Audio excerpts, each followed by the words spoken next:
For the next 20 minutes, I'll be talking about an unusual triptych, the relation between big data, sports, and game. So my name is Valéry Bollier, as you guessed from my accent. Okay, I'm French.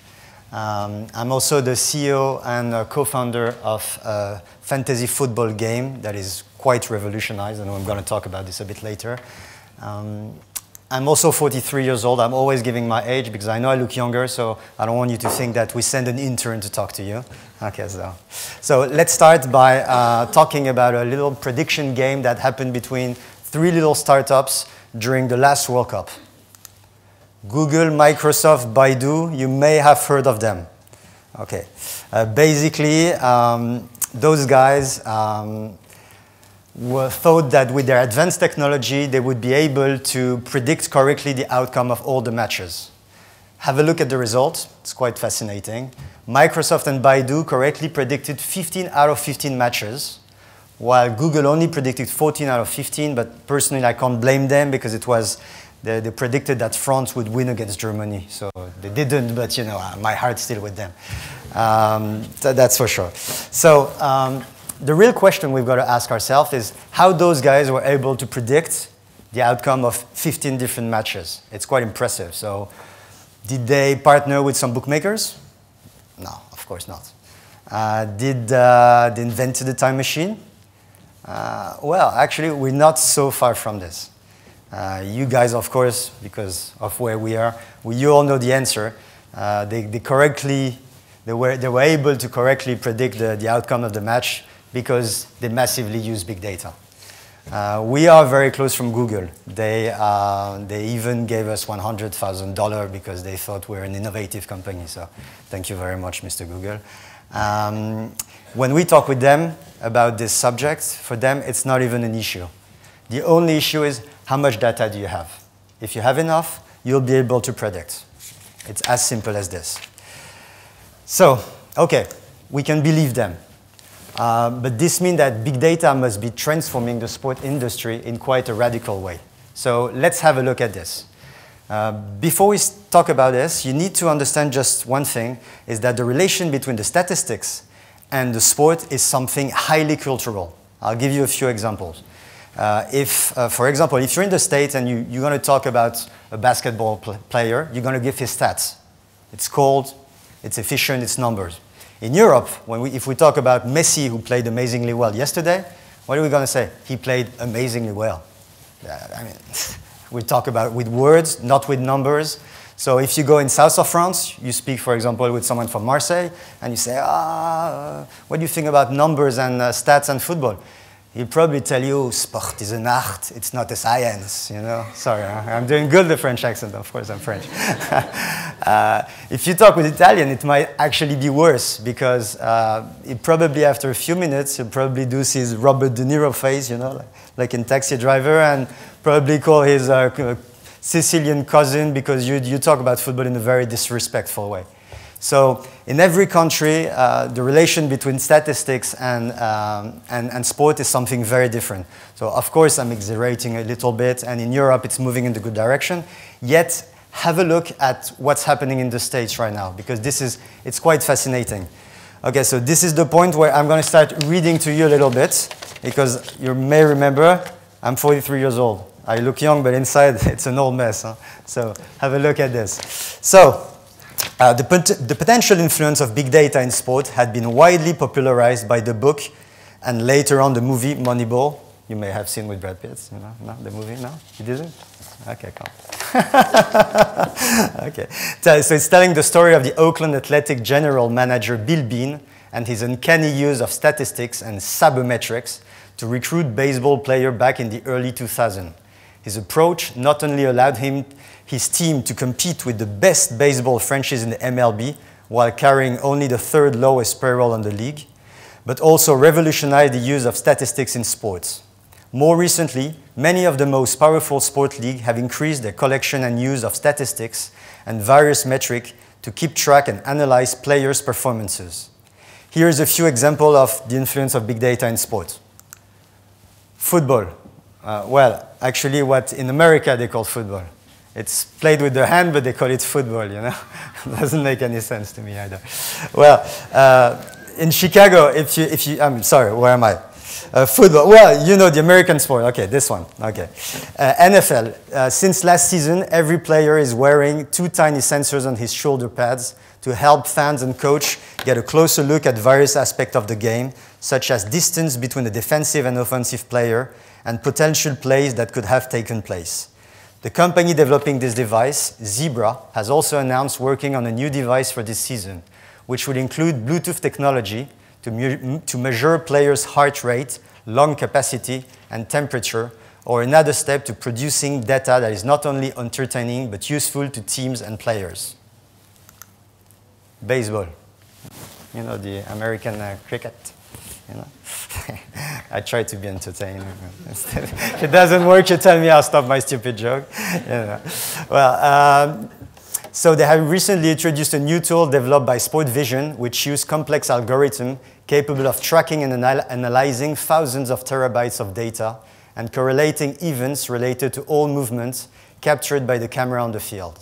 More than just giving fans the final words on which player is the fastest or more consistent, this tool can greatly influence team managers' recruiting decision. Basketball, they're doing really cool stuff, I think. So last year, the NBA installed motion tracking cameras in every arena to analyze players' movement, break down shooting percentages, and even send information to the team trainer and doctor about player endurance. Big data could also help build better arguments for contract negotiation, as both sides now have access to hard data supporting any potential claims and demand. Adam Silver, the NBA commissioner, recently confirmed that analytics played a key role in ending the players' lockout in the fall of 2012. Another influence that big data could be having within the next few years is the sports world is preventing injuries. The Australian company Catapult has designed a cell phone-sized unit worn by NBA players to specially study and analyze each player's unique physiology and potential imbalance between each side of their bodies. This technology could be extremely helpful to sports franchise owners when comes the time to make hard recruiting decisions. Well, they take the risk to recruit a player who they know for a fact that he is carrying a potential career-ending injury. Tennis. Go on, Roger. Sorry, I'm a Roger Federer fan, so it's very personal. Powerhouse retailing brand Ralph Lauren made an announcement for a new connected tennis t-shirt in August 2014. This shirt will allow the collection of data such as heart breath, breathing habits, body temperature, and movement on the court. Developed by the Canadian company OM Signal, the shirt was tested on the live ball boys at the US Open 2014. Going back to the real football, what the American call soccer, you know, the revolution is also already there. Back in 1966, UK-based company Prozone was struggling to find customers in the football world. The company founders had just created a revolutionary playing tracking software fed by camera around the pitch, who would collect each player's movement every 0.1 second for an average of 3,000 touches of the ball per game. Sam Allardyce, Bolton's manager, was the first to be convinced by their product, and he started using the technology during the first season the team went back to the Premier League in 2000. After sorting out the collected data, Prozone was able to extrapolate the following conclusion. Scoring first would give any team a 70% chance of winning the game. Set pieces, free kicks, and corner accounts for about 33% of the goals scored. By preventing the opponent from scoring 60 times out of 38 games, they will manage to avoid relegation. During Allardyce's 7-year stay in Bolton, the club recorded 5 consecutive top 8 finishes and qualified for the first time in the club history for the UEFA Cup 2005 and again in 2006. More recently, Manchester United has hired a full team of performance analysis, entirely dedicated to compiling reports after each match, focusing on statistics that they think are the most relevant. During a specific period of time, the team was not able to score any goal from corner in 22 games. After collecting and analyzing data from over 400 goals from corner, the statistician noticed that 75% of them resulted from in-swinging corners. Within the following 12 games, the team scored 9 goals from corners. Last season, 19 out of 20 Premier League teams were using Prozone. Today, many clubs are also using data to narrow down their research for potential transfer based on statistics, such as physical size, pass completion rate, or key entries into the final third of the pitch. Even more recently, and this is really amazing, during the last World Cup in 2014, the German national team partnered with software giant SAP to create a customized software which could collect and analyze massive amounts of players' performance data, thanks to microchips integrated into the player's chin protection. The tool allowed Germany to radically adapt its playing style against specific opponents, such as Brazil during their historical win 7-1 in the competition semi-final. Most specifically, they were able to collect key information such as Brazil's players' reaction in pressure situation, their preferred routes, and how they responded when fouled. In late August 2014, SAP announced that they had just signed a 3-year partnership with the top German football club Bayern Munich. On top of using the company's customer relationship management software, the team will be able to use SAP software to collect players' health and performance data and use analytics to gain a competitive edge on the field. Stefan Hawking also got in the game of predicting funny stuff for the last World Cup, like the formula for the perfect penalty, or even, sorry for you guys, the English World Cup success formula. Okay, so you've got it. Big data is currently transforming football and sports in general. And it also transforming the game industry. So I'm going to be talking now about this and about the fact that Oulala is the first fantasy football game to be directly built around this revolution. So let's talk about Oulala now. I'm going to change slide and I'll give you 7 seconds to read a sentence. It's a little exercise so you keep entertained. So 2 keywords in this sentence, skill and social. Social and skill. Those are the important things. So how Oulala works. It's very simply, every week you're going to create a virtual team. You'll be able to pick the best players from all Europe. It's not, you can't do it. You can't do a dream team. You have a budget of 100 million and you have to pick players from various teams. After that, you'll be watching your television. So if, like this cool dude, you have picked Messi in your team, you're going to watch Barcelona playing. And whenever Messi is doing an action, the action is transformed into points and will arrive in his team less than 20 seconds later. Then, of course, at the end of the football day, all his players will have finished playing. You will have some points, and you'll be able to compare your points with your players' friends. And if you have more points, you're going to win. And we even monetize it, which means that there is a system with a common pot. You can all put money in a common pot, and the winner, the guy that has more money than the other, will win the common pot minus a commission. This is something that up to now was not something absolutely revolutionary. But what is the promise we're making to our customers? We're telling them we are the first tool that allow you to prove to your friend that you know the sports better than them. It's powerful. For people who like sports, we all talk about sports all the time, but we can never prove this. So the problem with this is that in order to be able to prove this, the game needs to be a real skill game. It has to be really a real skill game, and this is very, very important. 2 years ago, when we started working on the game, we realized that the current operators that were doing this were not based on skill, they were based on luck. They were basically using between 5 and 17 criteria in their scoring system, and anyone knowing anything about football would understand that this is absolutely not enough to be able to be a real skill game. So, reason, I mean, it's obvious. Why do we need to be a skill game? Because the game needs to be as close as possible to reality. If it's not, there is no point. I'll give a very stupid example, but you're going to play with your girlfriend or your wife, she doesn't know anything about football, you're a football specialist. If at the end of the day she wins, the game has absolutely no purpose. You can't prove anything with the game. So we had to find, I'm sorry, I'm not saying girls don't know about football. It was just a stupid example, I said it. No? So we had to find a solution to this problem, which was for us a huge problem. So what we did is we hired a team of statisticians.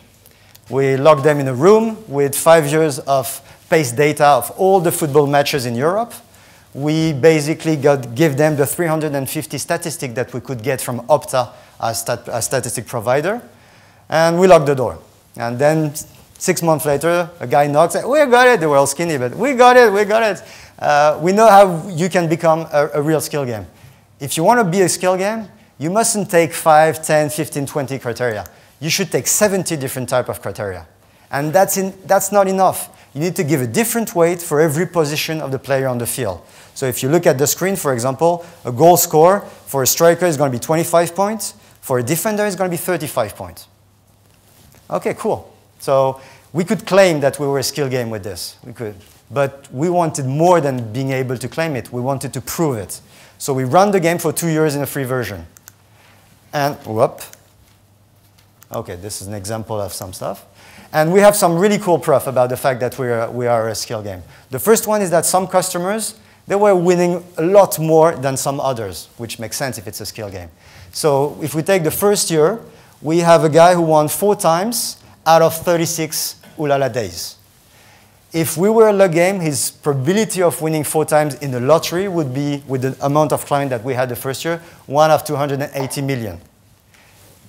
Last season, we had a guy who won 5 times out of 41 Oulala day that he played, and we had more clients. So his probability of winning, if we were a luck game, would be 1 out of 559 million.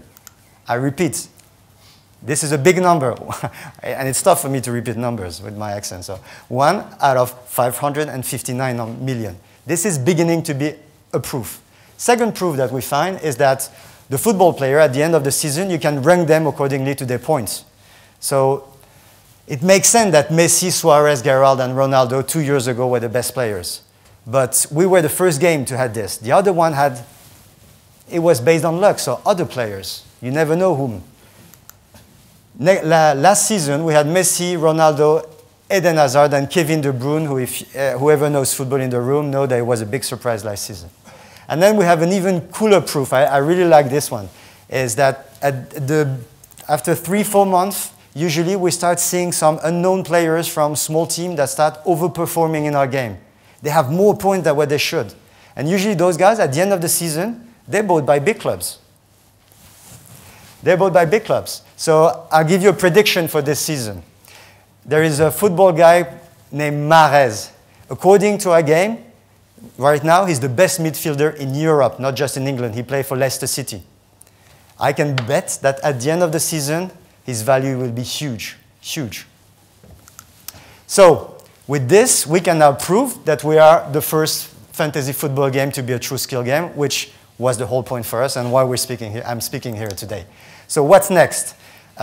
Going back to the German team and SAP, they want to have some really amazing, invasive, but amazing thing for the next World Cup. Like, for example, the serotonin level of the players live. So the manager will be basically with his tablet like this, saying, oh, there's a penalty. Who's going to score the penalty? He's going to look at the serotonin level, like in the video games, you know? And he's going to say, oh, number 10, he's a bit too stressed. I'm going to take number 1. This is future in football. Get used to it, huh? It's quite fascinating. For us, future is, right now we can get the data from the guy who has the ball and the guy who is facing him, basically. We want to get the data of the 22 players. We also, I can't name it yet, but we are in negotiation with one of the biggest statistic departments of a university in America to be able to get their help to get even closer to the reality of the game. Even Obama is playing it. I mean, tomorrow, everyone will play those games. And this one, 2011. Huh? So, I mean, join the revolution and come and play an Oulala, please. Thank you very much for your time.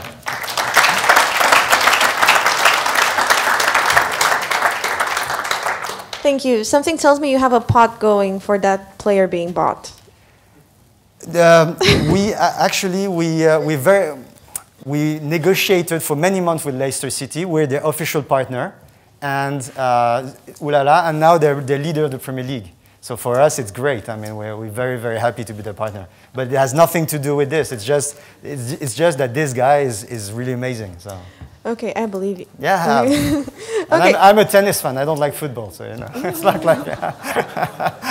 I told you I love Roger Federer. I said it. I can't. Okay, we get it. Okay, questions from the room.